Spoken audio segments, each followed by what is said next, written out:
Hi, and welcome to another episode of No Limit with Krzysztof and Luke. Today is Monday, the 19th of December. I think this is our 7th episode.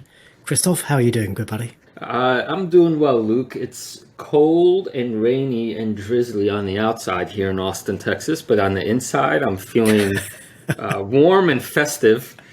And on a meta level, I wanted to tell our listeners that you and I did not have much of a pre-planning chat about today's episode. We basically are pressing the record button. So there's all this stuff I want to talk to you about, which is, I think it's how it's supposed to work, right? Yeah, maybe. We don't script things, right? Oh, yeah, we definitely don't script it. Whether that leads to like a cogent discussion that has a conclusion, or it's just like a mess of like loose ends, God knows. But we are using quite a cool tool, Monday.com, to at least have a vague idea about what we're chatting about. So hopefully Monday keeps us in some kind of path. That's right. And the first item on the agenda is your update on cold showers. And for the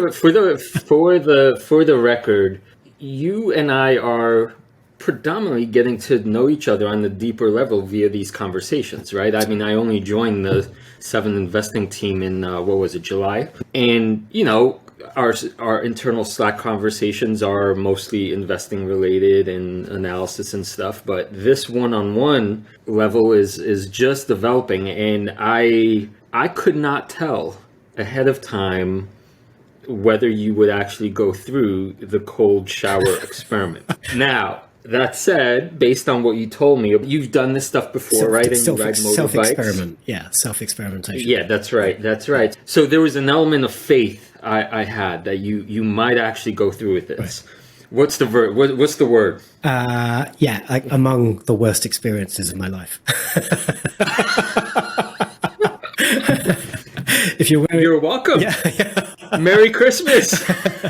So if you're not on video, I'm wearing a Christmas hat, right? So it's festive, but it's also to try and help my brain like defrost the most. So I think I fulfilled the challenge. Maybe I didn't, I'm not sure. So since we last spoke, I've taken 5 non-consecutive, cold showers of like 30 seconds of ice and then like crank it up to hot and then have my shower. Does that broadly fulfill the expectation?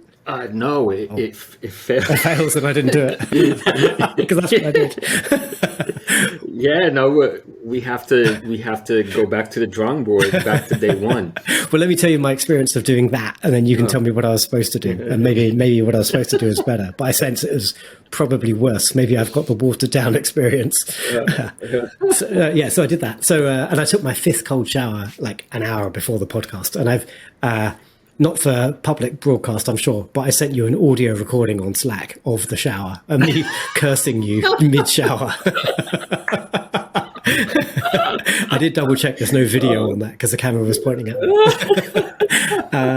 So having done 5 of these things, like the only time I can stomach it barely is after like some hardcore exercise. So like I went out for a run at lunchtime and, tried to get the body temperature up, and then we're straight in the shower within like a minute of getting in the door. And then it's just about bearable for the 30 seconds. But I did try one morning and I don't count that. I quit. It was too hardcore. Is this supposed to make my life better in some way? No. No, I just thought it'd be a fun experiment. Merry Christmas. The theory is that yes, it vastly improves people's lives and health. Okay. Now, that's the theory, and I could actually speak a little bit to my own practice, which is, I think I'm approximately like 45 days in. Yeah. And as with most things, it's kind of stunning that at this point, that pure dread and shock have worn off. Yeah. So I remember starting this, and actually even in some portions kind of half midway through the 45 days, it was the psychological dread that was the hardest part. I was like, I get to, wake up, I get to have a nice warm cup of coffee, and then the thought would, wait, do we cuss on here? Can we cuss? Or are we not get away with like at least one F-bomb per episode, I think. You can have it. You can have it this episode. Well, That thought like, oh fuck, I still have that to look forward to. And I'm really happy to report that even though it's not something I look forward to in that pure way, I'm no longer afraid of it. Right. So that's one piece. And the physiological piece is that according to Wim Hof, your cardiovascular system gets a hell of a workout from that switch, and your cardiovascular system is connected to your stress levels. Okay. And so that once you adapt to this the rest of your day, not only do you get this endorphin rush, which I hope you kind of feel, at least when you get out, you feel tingly, and it kind of lasts. Sure. My brain's still like kind of cold right now. I'll take the Santa hat off once I warm up. Yeah, but you actually get into a long-term health benefit. Then there's that capacity to really use your mind to control your body. And I did actually notice that I think I'm getting less wussy about being cold just in regular temperatures.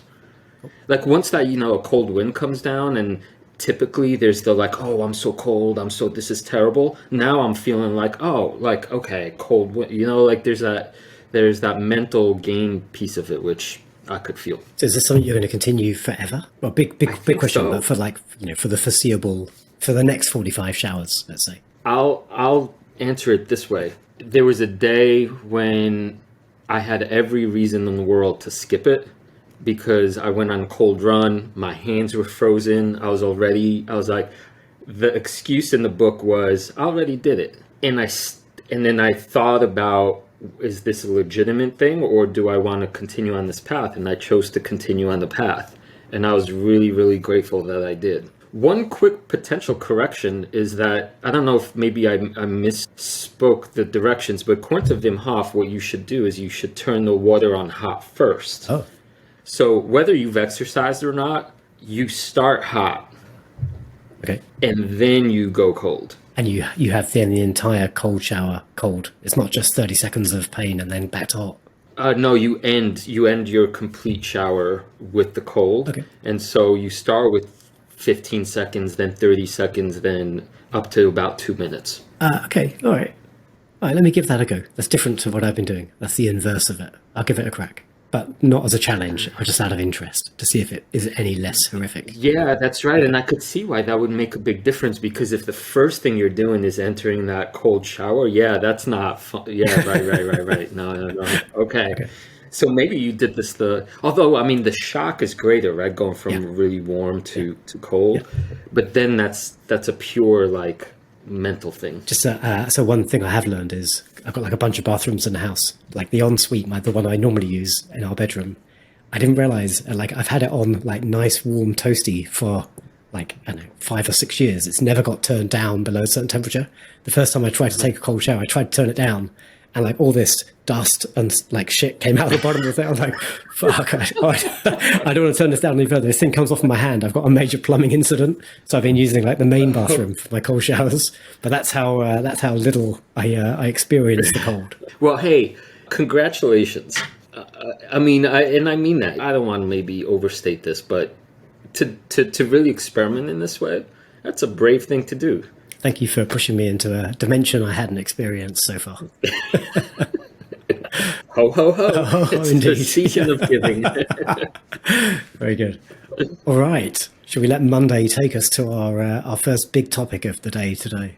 Yeah, so maybe let me see if I could frame this for us. On the one hand, it seems appropriate and wise in most instances to leave politics and political discussions out of investing. I've seen that rule applied holistically, successfully in many different venues. Why? Because people, instead of, say, looking at the data, right, and the numbers and analyzing the numbers, you get sucked into your worldview and you then start thinking from, let's say, a position of bias. What I think is fascinating is that the other side, I guess, would argue that everything is political. There's no such thing as there being an apolitical stance. That itself would be a political stance. And so I don't know, for our listeners, who's on Twitter and who's been keeping up with the latest drama, but as someone who has been following it pretty closely, I'm left with this genuine question.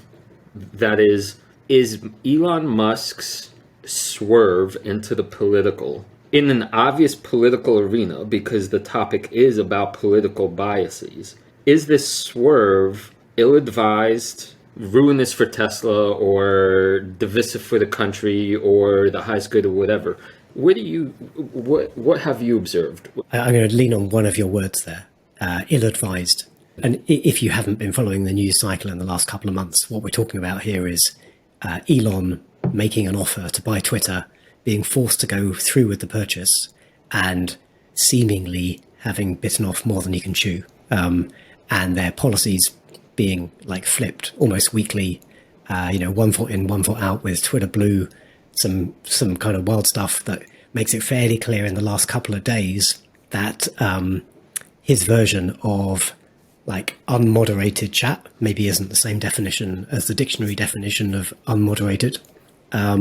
So yeah, ill-advised. Like, I don't think the guy took any advice on this. He seems to do stuff on a whim. And I used to be quite a fan, actually, of Elon. But I've kind of gone off him, actually, quite a lot as a result of some of these shenanigans. He's always been a big voice on Twitter, but suddenly now kind of owning the moderation policy. Like, I think the All In guys said it pretty well, that it's not an engineering challenge. And we said the same thing 2 weeks ago. Like, Twitter isn't an engineering problem. It's a kind of social, political problem. And there's no black and white answer. There's no objectively true truth, right? There's just opinion. If you want to launch a rocket into space, right, you have to bend the laws of physics, but you operate within that framework, and you either succeed or you fail. If you're trying to manage a social network, you're going to piss off like half the people half the time, and there's kind of no getting around that. And should he, as the CEO of a number of companies that are changing the world, get involved in this absolute mess? I don't think so. I don't really like what's happened. And I think he's probably realized he's done that in the last 24 hours because he put a poll out last night saying, I will abide by the results of this poll. Yes or no, should I remain as the CEO of Twitter, or words to that effect? And last time I looked a few hours ago, and I contributed to the yes, you should quit, like hand over the reins side of the ball, because I want him to get back to focusing on stuff that actually, well, not that Twitter's not important, but stuff that he can apply his prodigious talents to in kind of solving hard physics questions and engineering questions. I think running Twitter is really a different kind of problem that he's not suited for. I voted the same way, Luke. Same exact way, and I had maybe the same experience as you. I've followed Musk as a human and as an engineer and inventor now for a long time. I read that biography, I followed a bunch of deep dives on him, really admired many of his talents, and trying to keep my own political views out of it as much as I can. Although, in full disclosure, I'll try to take it case by case and make my assessments about policies not from a pre-established view, but tell me what the facts are and let me not involve my biases. That's what I try to do, right? And I had the really uncomfortable view for the first time ever, which really surprised me, actually, that because I drive a Tesla, I might now, the car that I love and gives me so much joy, might actually be, as I'm just driving around, interpreted as some sort of political statement. Yeah. Some sort of like, maybe even a political statement that potentially I really, really don't align myself with. I feel the same way. I'm less proud of being in a Tesla. Yeah, because that was the era of clean energy, right? And this is saving the world, right? But now if you forget, yeah, right, it's not about any one particular policy, but if it so happens that I disagree with a policy, and now the spokesperson of the company is, let's say, an unapologetic advocate for that policy in the most public of ways, not behind closed doors, not measured, not like a thoughtful article written in some academic journal, but like publicly screaming it from the rooftop, I couldn't believe that, wow, do I have even a little bit of doubt about driving my own car, and it was so uncomfortable. It's not the role of corporations to take these kind of extreme views. And when Musk gets involved in a company, his voice becomes the voice of that company because he's such an influential public figure. Working for HSBC in the past, right? An incredibly complex situation caught between like multiple geopolitical powers as an international bank, which is kind of headquartered in London, but makes most of its money in Asia, particularly in Hong Kong. A very complex place for the bank to be. And leadership would correctly kind of go out of their way to try to avoid getting kind of mired in the obvious politics of their situation. It's not like it's quite a difficult place to run any organization, let alone a financial services organization. But, Musk seems to revel in it. I don't think it is right for corporate leaders and corporations to get involved in politics in that way. Yeah, I agree. I thought of an analogous insight that potentially might be useful for investors. I was pretty involved investor in Chipotle Mexican Grill. CMG is the stock ticker. I thought it was a really innovative company, great business model, would eat there all the time, yada, yada. Then there was the burrito scandal, right, where... Do you know what I'm talking about? Are you familiar with this? I'm familiar with the E. coli scandal. Is that different? Yeah. I mean, there was food poisoning that was widespread, and many people got ill from eating at Chipotle. And of course, the stock crashed. Of course. I mean, all of a sudden, your main product is poisoning people and not in a very pleasant way. In the short term, it was not far-fetched to sell your shares because the brand was going through a very tough time. But look at the chart now. In other words, all-time highs. And I think one thing to consider, or at least think through in this situation with Elon, and I think this was what Anirban was talking about on his feed for 7 Investing, maybe in our own internal conversations, is often, maybe not always, but often, the wise course for an investor is to take the long view, remind oneself of the long view. And no matter how bad it seems in the moment, and it's not even that it's going to be a day or a week, it could be several months. But if the company is sound foundationally, then these kinds of storms end up being tremendous opportunities. Yeah, and you're talking here, I suppose, specifically about Tesla's share price, which some market commentators are kind of conjecture is it's a consequence of him being focused on Twitter and all the noise over there. But I think Anirban's view, which is probably closer to the truth, is it's probably driven by multiple factors, like what's happening with interest rates and inflation, and Tesla's own order backlog and real business metrics to do with the company. But you can't help but kind of stick these two things together and say, oh, maybe it's because Elon's being an ass over here, but the Tesla stock price is suffering. Yeah, so right. So the question, I would say the open question remains as an investor: is this a Chipotle moment for Tesla, and is the brand damaged beyond repair? If it's not, this could be a tremendous opportunity. Yeah, I buy that. I've for transparency, I had a new Model 3 Performance coming, and I bumped it by a quarter for kind of personal reasons to do with my own personal cash flow, frankly. I'm glad I did now because they've just announced the model refresh, so I may as well wait for that until next year. And I like the flexibility of the order process. I can just kind of kick it out by a couple of quarters without kind of jeopardizing anything.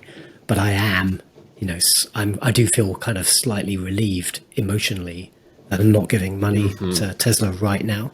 And there are other options now. Like I'm an investor in BYD, Chinese electric vehicle manufacturer. I think they're about to start shipping vehicles into like Western Europe and into the US.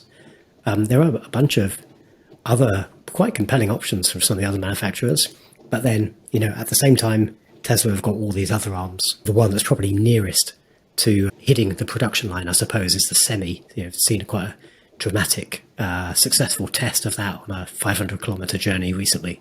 I'm sticking with my Tesla stock, but when it starts to consume too much of my emotional bandwidth, then I'm happy that I've actually only got, I think, a 2.5% allocation in my portfolio. It used to be like a 10% allocation a long time ago.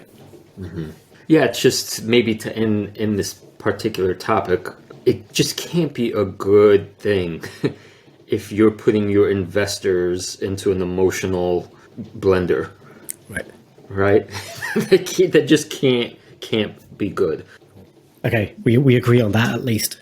Investing, we should strive to keep a clear head and make unemotional decisions. So ideally, you want like a nice, boring business that's just going to compound over decades, rather than one where you're seeing it in headlines every day. Yeah, and maybe I'll I'll add one more thing to counteract that maybe negative spin.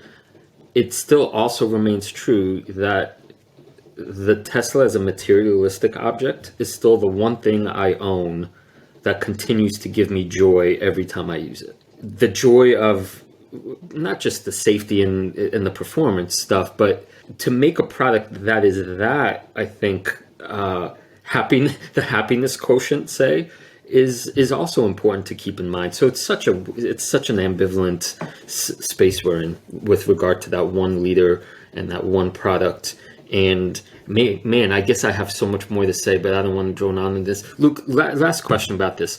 Is there a number two at Tesla? If somebody were to say, Elon, we have to have a conversation, is that person, or do we know who that might even be? There was some confusion in the headlines about a fortnight ago, where I think the head of Tesla China, or somewhere in Asia, head of Tesla Asia, was rumored to be taking over the global company, and I think that was a miscommunication in like the chit chat on the press. But and maybe that guy was sort of taking a step up in his own region. I don't recall the name. I've not seen any other news in relation to it. I haven't heard any other names. I don't know who his COO is. Yeah, that's another reason to be somewhat concerned. If you have a figure that is that powerful and has that much control, for him to have the capacity structurally to go rogue without any call it checks and balances, I'm saying that from a place of open inquiry, if that is the case, where there really are no checks and balances and no number two or number three in command, that is structurally problematic, it seems like. The other lens I would apply to any company is if you have that kind of key man risk, they could go under the proverbial bus, as we say in the UK. And if you haven't got a succession plan in place, that could be potentially an existential risk to the company. If that is the case in Tesla, then it's something shareholders need to be aware of. Agreed. Shall we talk about ChatGPT? Yeah, let's do that. Actually, what do we lead in with that AI toy you were playing with? Yeah, I've surrendered from talking about AI as that thing which will be in the future to now it's like, what's the new thing? What's the new revolution? What's the new mind-blowing thing? And I just came across this. It's called refusion.com. You open it on your web browser and you type in some combination of sounds that you'd like to hear, or tones or music styles, and then it actually comes up with its AI version of that particular song. And they're all, I don't know how to describe it. They're all, if nothing else, amusing and passable and delightful and weird and like, I'm like, oh my God. Luke, what's your experience with this? I know to play with it for like an hour before the podcast because you threw a link on Monday. It's pretty cool. I like the idea of like an AI composer, but it's kind of rough around the edges. I don't know what kind of prompts you gave it. I think I asked for like something to do with classical piano and something to do with rap, like anything that seems to have like words like rap. You've got this weird synthesized noise that sounds like it should be a human, but it's meaningless kind of gibberish, which you'd expect. It's being generated by this kind of large language model, essentially. Shall we give our viewers a sample? Yeah, go for it. You want to try and do it live? Here's what came up with. I have not heard this, by the way, yet, but we have a suggestion called bubblegum Eurodance. Here we go.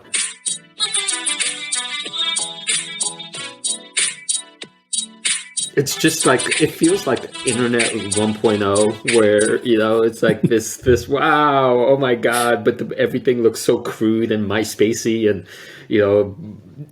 flashing neon things at you. It's exactly what I need on this drizzly, cold winter morning. Like everything sounds quite samey to me. I'm not quite getting it, but I think the idea is brilliant. I love it.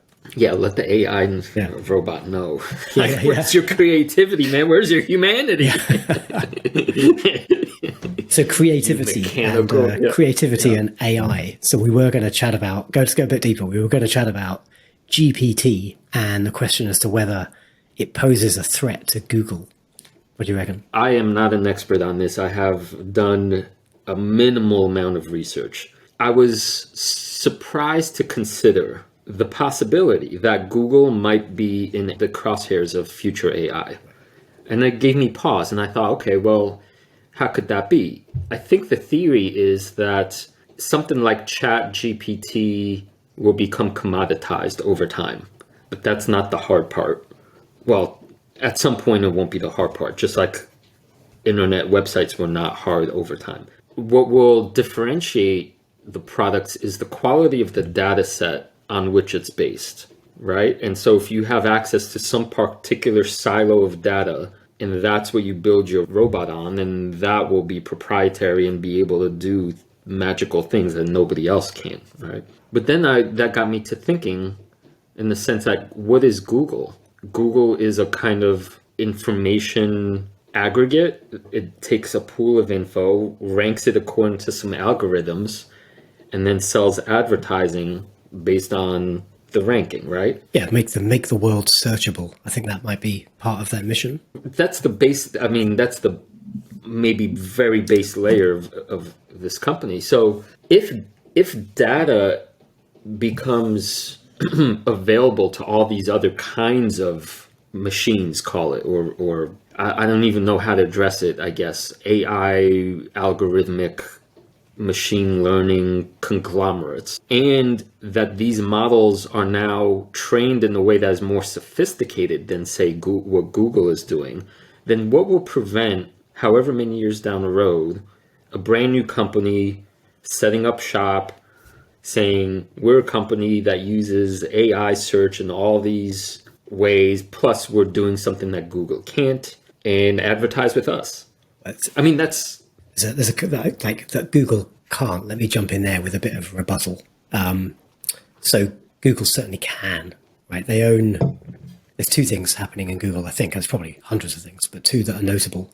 Like they own DeepMind, which is kind of unarguably the world's greatest collection of AI experts developing some incredible applications. But they also have Google Lambda, which is a large language model that you might have seen in the news a few months ago, maybe 6 months ago. It made headlines because their model, which is not publicly released yet for good reasons, convinced one of their own AI researchers it was actually conscious, this guy, Blake Lemoine. And I think Blake was kind of exited for being a bit naive around the thing he was interfacing with, but that kind of got the conversation started on the seemingly powerful capabilities of these tools. And now they're in public hands with things like ChatGPT. Sundar Pichai, Google's CEO, came out recently, just last few days, and said, like, we haven't released Lambda to the public because these things aren't giving reliable information, right? And if you use ChatGPT, it's all prefaced when you go in there with, it's kind of making this stuff up. It's trying to give you a cogent response that feels human. It may not, don't act on this information. It may or may not be accurate. Google has made a name for themselves, I think, by trying to provide accurate information. They clearly have this capability. They've chosen not to make it public facing yet because it might detract from the Google brand. Like, even if we think about, forget the name of it, but didn't Microsoft try to launch a chatbot a couple of years ago?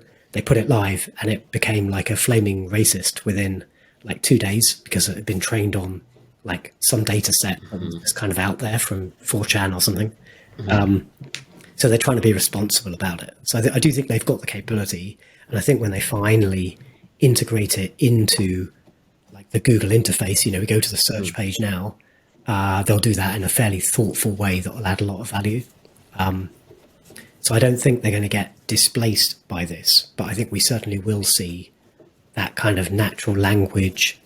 Maybe you ask it today, you go to Google with a task, right? Tell me about X, whatever that thing might be, and it will find you the top results.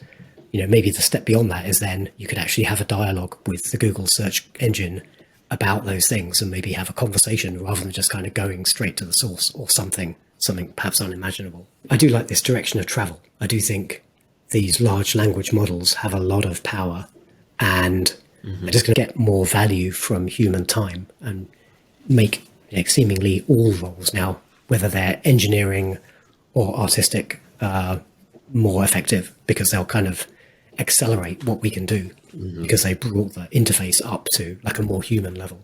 This is on maybe the very broad, in a broad strokes way, Luke. I wonder about the innovator's dilemma and things like this. And in hindsight, everything is obvious, right? But when we think about large, huge companies, which we thought there's no way they could be disrupted. I mean, even like leading companies that have bleeding edge engineers and thinkers, like Intel comes to mind as one recent example that's kind of trying to fight back. But, they were at the edge and all of a sudden they make one choice. In this case, it was not entering the mobile Apple contract. And that basically dooms them to mediocrity or worse, or potential bankruptcy, right? I wonder to what extent 10 years from now, 15 years from now, or maybe even sooner, we might be talking about Google in the same way.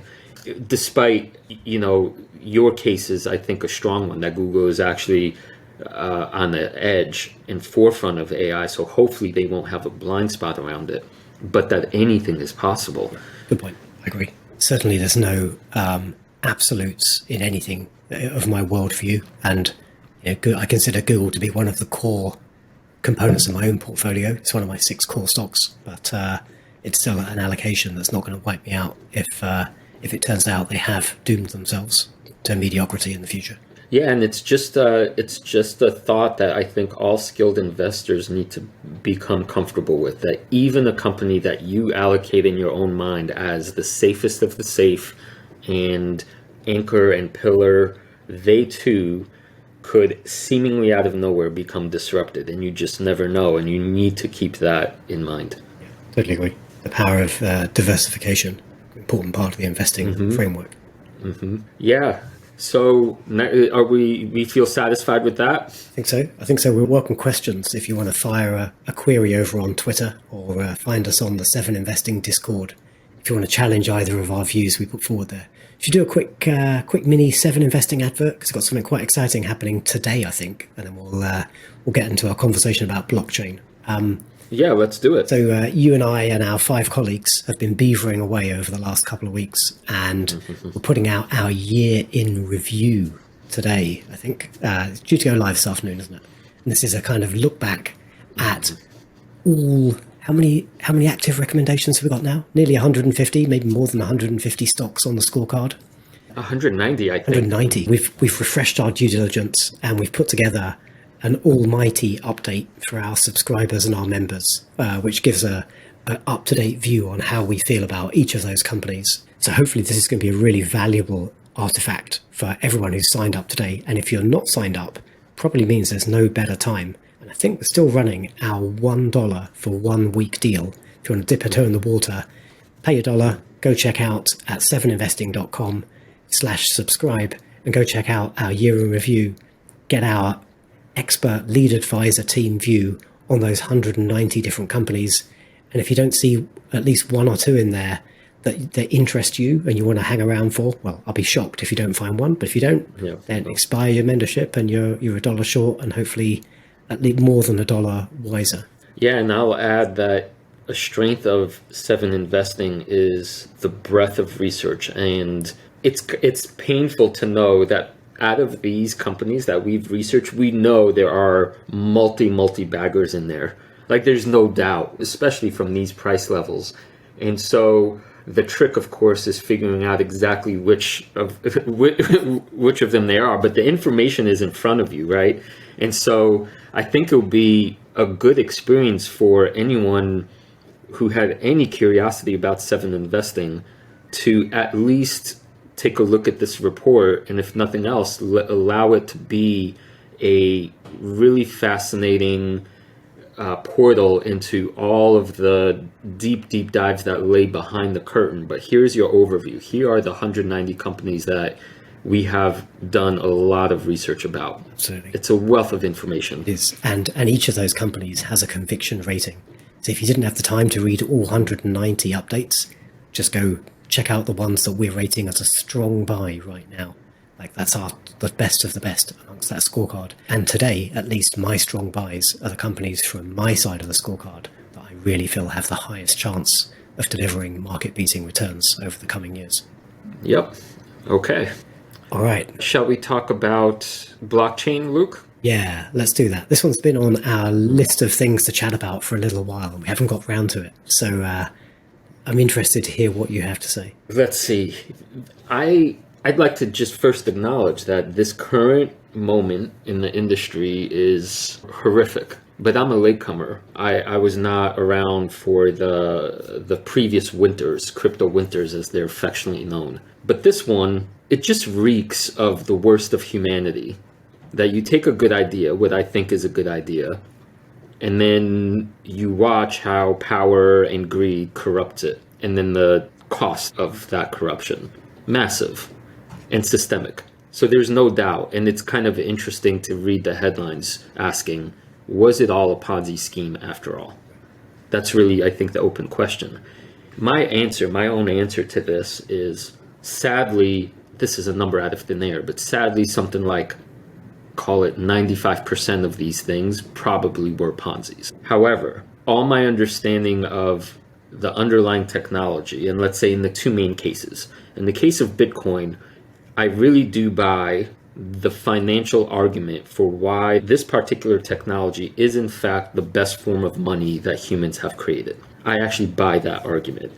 Now, the volatility involved and how it will spread, that's all other, next layer stuff. But fundamentally, when I'm emperor, Luke, I will install Bitcoin as the global currency. Okay. So just be apprised. Because it just works. It works the way good money ought to work. In the case of something like Ethereum, which I understand as a kind of software system that runs on blockchain technology. As well as being a currency. But yes, it's both of those things. As well as having value, right? Yeah. But its predominant use case is to allow programs to run on top of it. And the most obvious use case is something called the smart contract, which means in the end that the promise of this technology is that instead of having to trust another entity or another person, another party, you actually know for sure whether the causes and conditions of a certain contract were met and paid out and delivered. So maybe the ad is you just take the middleman of trust out of it and you leave it to the technology. And I guess my view on that is it remains likewise positive and optimistic, that there's too much good that can be gained across all the industries if you leave out the shadowy backdoor and just let it all be in the open. And that takes me full circle. The whole problem, really ironic, really tragically ironic of this whole circus, is that it turns out that the people who were corrupted by greed and power were doing things in the shadows, and hence the bankruptcies and the systemic failures. Had they actually been using the blockchain technology the way it was designed and it's intended, then we would have known exactly who has what, how much, in which wallet, blah, blah, blah, and things would run smoothly from there. So in summary, Luke, it feels like a really dark time that will not destroy this technology because it's too powerful.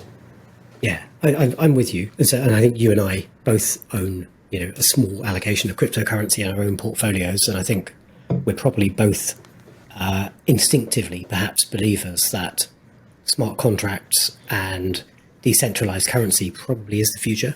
I've been exploring the bear case over the last day or two, just to really kind of challenge my own worldview on some of this stuff a little bit. Because, as you say, we're in like the latest crypto winter. Like you, I haven't been around long enough to experience the previous ones.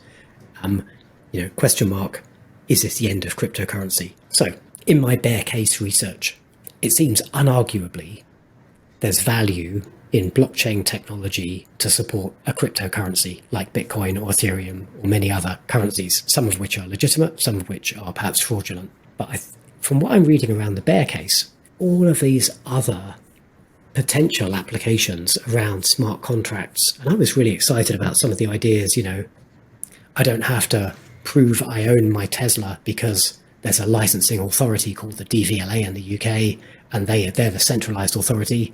I can just have, like on the car blockchain, I can say my wallet owns this vehicle. Okay, there's thousands and thousands of applications like that sort of make sense. But actually, from when I'm reading the bear case, I'm kind of challenging my view around that.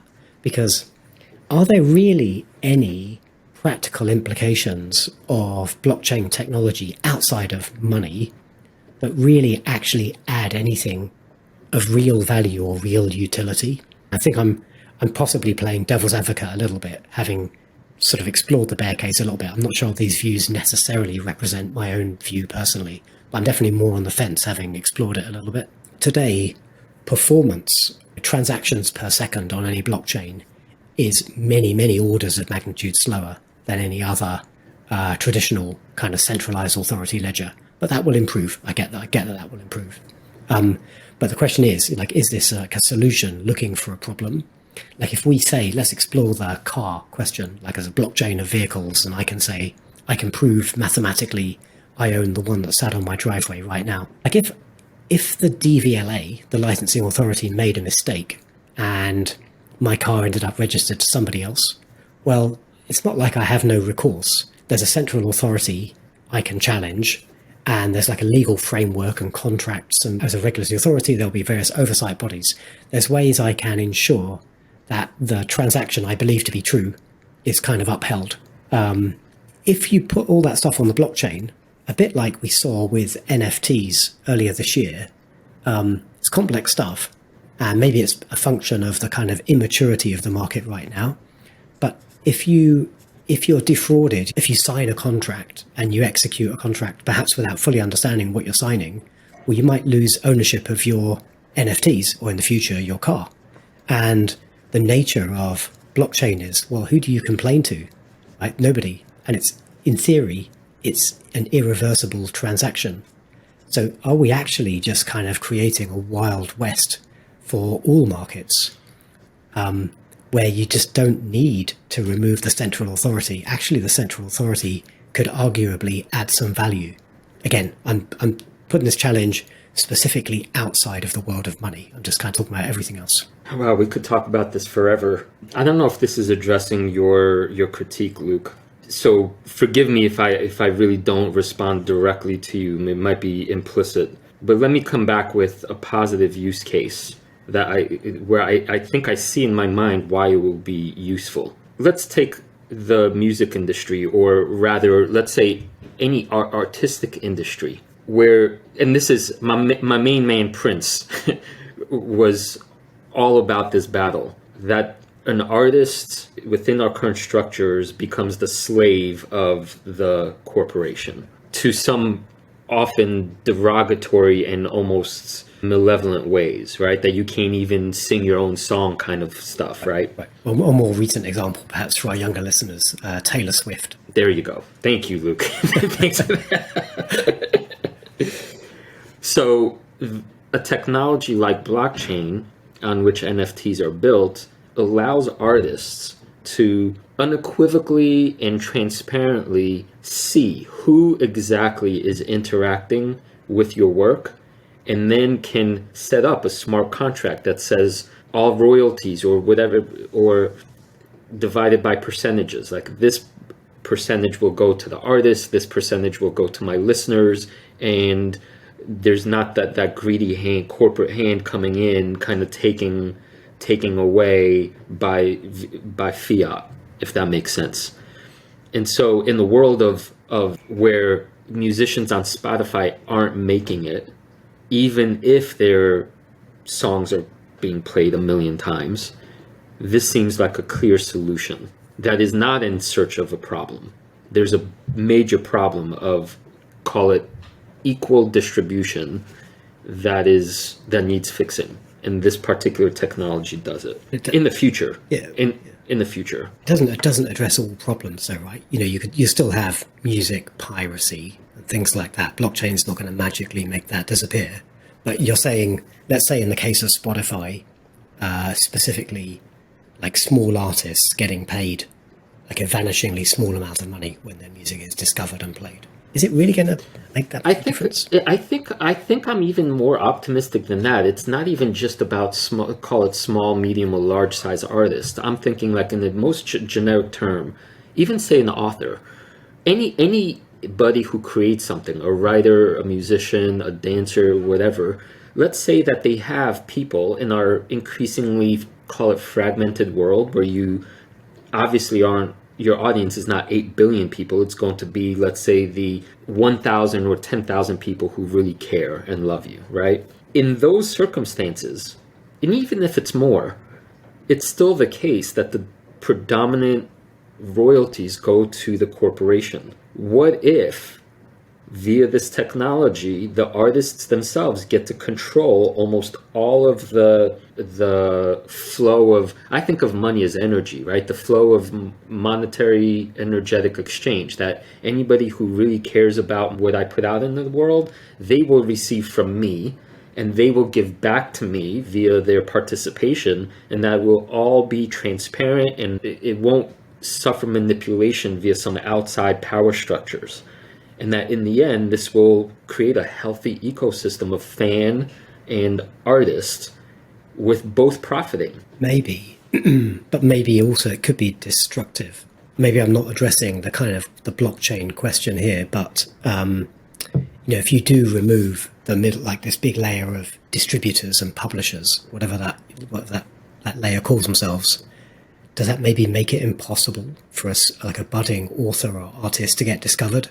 Because they could never have the marketing budget or the exposure to build an audience outside of, their immediate social circle, perhaps. Well, that's an interesting test case, but isn't one of the surprises about Amazon like an unexpected surprise that you could theoretically self-publish, and if it's any good, and maybe you catch a few breaks here and there, but it's not hard to actually get a book into the hands of strangers without any assistance from, say, big publishing house, and that it could also have its own life.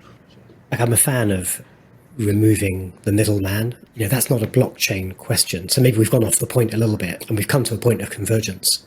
But, to me, any kind of two-sided marketplace like Fiverr or Airbnb and, platforms like that, they're all about removing the middleman. Like, they've replaced the middleman with a different kind of middleman, but they're putting like buyers directly in touch with sellers, making it more efficient and hopefully generating cost efficiencies for everybody who plays in the market, both the creators and the consumers. So technology is doing the things you're describing in a good way. Do you need blockchain to do that though? Does it really add anything other than just an alternative mechanism for achieving the same thing you could do with a central authority? That's a nice way maybe for us to close this point. I keep coming back to this idea that trust works. In other words, what you described works most of the time until it doesn't. For those of us who were already investing in 2008, the thought about Lehman Brothers and Bear Stearns, they can't fail. They're too big to fail. They've worked all along, so why would they no longer work? And so if 99% of the time it works, that's great. But the 1% of the time where what was said is different from what was actually happening, when that fails, we know the entire global order was wobbling. And even to link it back to a previous topic we're talking about today, but on a micro scale, I guess, the central authority of Twitter, if you suddenly find yourself in opposition to one of their policies that they're changing almost on a daily basis, you could find yourself banned with very little recourse, and that's it. You've lost your social media presence. So, yeah, I agree. That's an argument perhaps in favor of a more open, decentralized marketplace. Yeah. Yeah. And to sum up, my view of blockchain in general is this maybe optimistic view that it's what enables full transparency, and then let everything else be built on top of that and all its infinite permutations. I'm with you. I think I'm optimistic, but it's a small allocation in my portfolio because there is a side where this perpetually remains a solution that doesn't really find a home with an actual business problem. Okay. Right. Luke, I see we're sort of running up against our time boundary, right? Yes, sir. So shall we end with the 3 questions? If you're up for playing the 3 conversations game, yeah, let's do it. Okay, so I'm the one asking you things this week. Got my pen and paper. Ready? I am. A quick explanation if you've just jumped in today. So we're currently rounding out every episode with a 3 conversations game. This week, Krzysztof is going to give me 3 random topics of conversation to opine on. I'm going to nix one of them, and he's going to pick one of the remaining 2, and I have to give him a minute of fairly cogent debate on the topic. And I'm going to remove my Santa hat. I think my brain is now warmed up already. All right, here we go, Luke. Question 1. What do you do if you find yourself the owner of a company which no longer aligns with your own political views? So seemingly all of a sudden the politics change and you don't fancy them. Question 2 is, who should the CEO of Twitter be, and why should that person be Luke Hallard? Okay. And what will his new policies be? Okay. And question 3 is, since you confessed in our last episode that you don't read, what's the best book you've never read? Okay. Oh god. I'm gonna nix question 2 because the premise is flawed. I'd be among the worst people to run Twitter. So yeah, your choice, 1 or 2, 1 or 3. I'm so curious why you would be one of the worst people to run Twitter. Because I don't care that much. I find social media interesting, but a bit frivolous. Okay, then answer the 3rd question. Since you don't read, I was just making notes for number 1. What's the best book that you've never read? Okay. Only because it's come to mind recently because I saw it pop up on like my streaming solution of choice.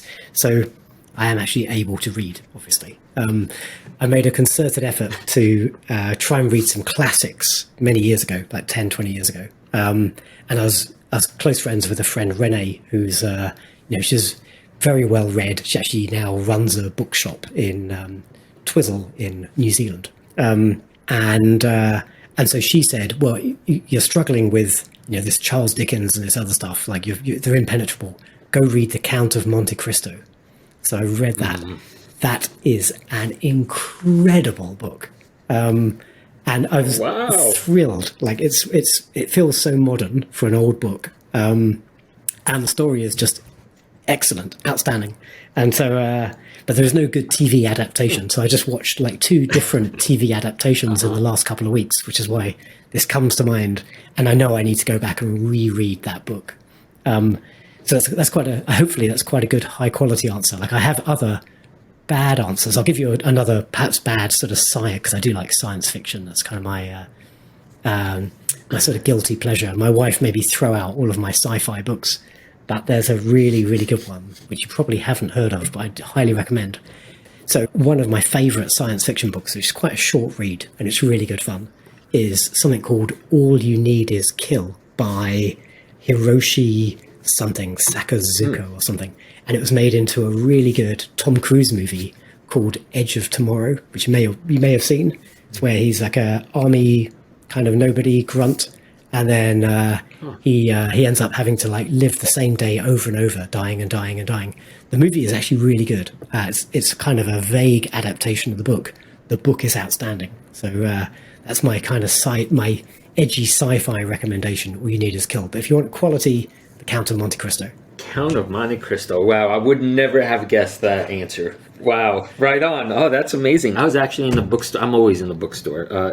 And I had the same, I think that I came up with this question because I was looking at Don Quixote. Oh, yeah. And that is considered like the best novel of all time by many. I think it's Moby Dick but like talking about classics. And I picked it up, and it's 1,000. It's it's so long. It's so long, and it's kind of weird for there to be these classics that are like considered the best. And I mean, I'm a English literature PhD, for goodness sakes, too, and I never touched the thing. So it's kind of like, shade. Like, hide. So anyway, Don Quixote would be my own answer to that question. So our dear listeners have Count of Monte Cristo and Don Quixote to choose from. As an English lit PhD, do you endorse the Count of Monte Cristo as a recommendation? Absolutely. Okay, good. Right. Oh yeah, nothing like some swashbuckling romance and yeah, right? Good, great. I'm glad I found an answer that met your approval. Right on. All right. I'll keep you around for a little longer. So, Luke, I think we'll have one more episode, right? For the new year. This is going to go until the new year, right? I think this is going. Let's wish a Merry Christmas to our listeners, because this one's going out probably around Boxing Day, I think. And then, then we might, and then it'll be the new year before we speak to everybody again. That's right. Merry Christmas, Happy New Year, and hopefully we could do like a best of episode for next time. That'd be good. In whatever ways appropriate. Awesome. Thanks for joining us. Thanks for joining us. And if you've got value out of today's podcast episode, maybe do us a favor and share it with a friend. That'll be a New Year gift to us. Have a great fortnight, everybody. We'll speak to you soon.